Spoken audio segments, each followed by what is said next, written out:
So in the last video I talked about the MD4 and how in certain situations I'd found that it was more applicable to use the MD4 than the MD3. Now I'm going to talk to you about a special mode of the MD4 which I've only very recently had a use for, and then that's a mode called DXP mode. Now normal compression squashes stuff down and you can make it louder. The clever thing about DXP mode is it allows you to bring up subtle detail from deep down within the mix. And that's why it's been used tremendously successfully for lots of classical work and just generally music with a lot of dynamic range.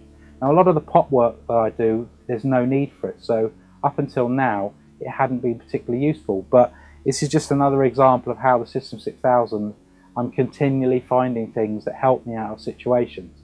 So basically the scenario was, I did a film score with a friend of mine called Andy Hunter late last year for a film coming out this year called Unlimited, and there was this long brooding cue with some strings, and there was Spanish guitar that was kind of rolling throughout the whole of this piece, and it gradually built and built, and there's lots of hits and everything that came in. And the problem I was finding was that the Spanish guitar, which is very, very quietly played, was just getting lost, and particularly when the dialogue was added and the Foley, then it was just a non-starter.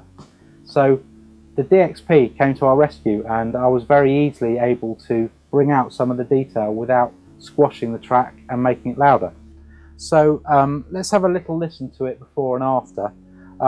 In terms of the actual user interface, it's pretty much the same as the MD4, except you put it into DXP mode on the main page here,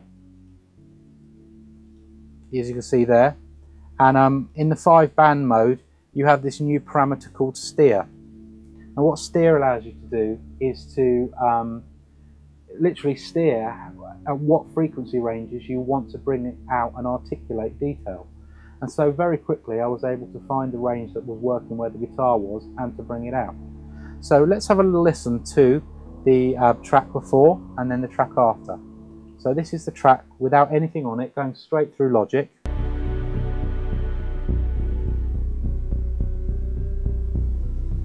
And the guitar's just about to come in. You can hear a little rolling arpeggio.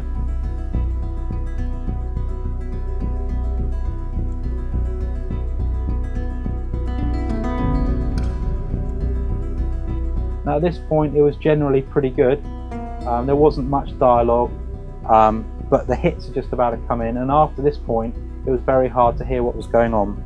So here come the hits now.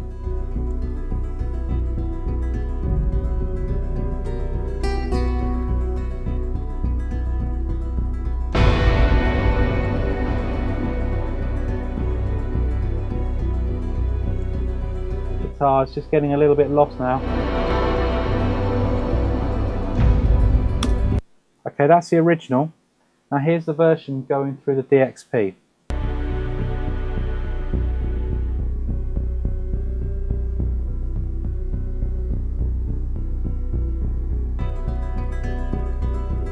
Immediately you can hear we've got much more of the pluck, but everything else above in the mix isn't getting squashed and made louder.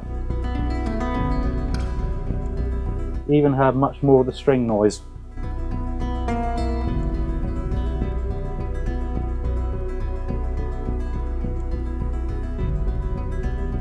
And again, the hit's just about to come in.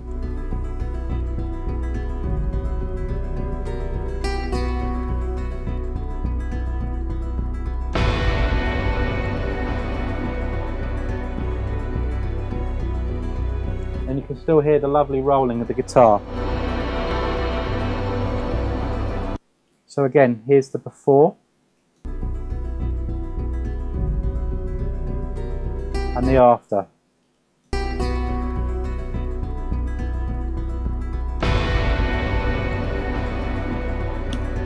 So let me now show you how the steer control makes a real difference to where you're choosing to bring up detail. So here's the track running again.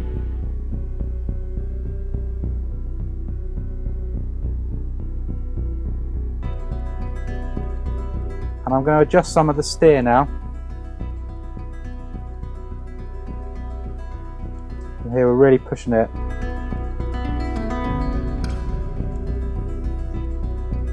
taking it away, losing it. Bringing it back in. And perhaps we might want to bring up a little bit of the mid detail as well.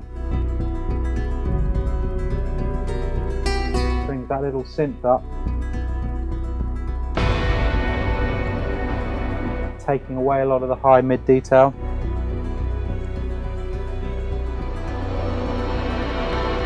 If we bring down the mid steer again, we lose the guitar. We've lost that little arpeggio.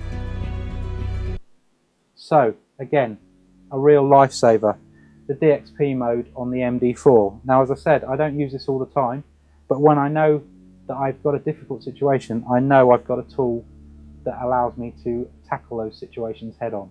So that's the MD4 in DXP mode.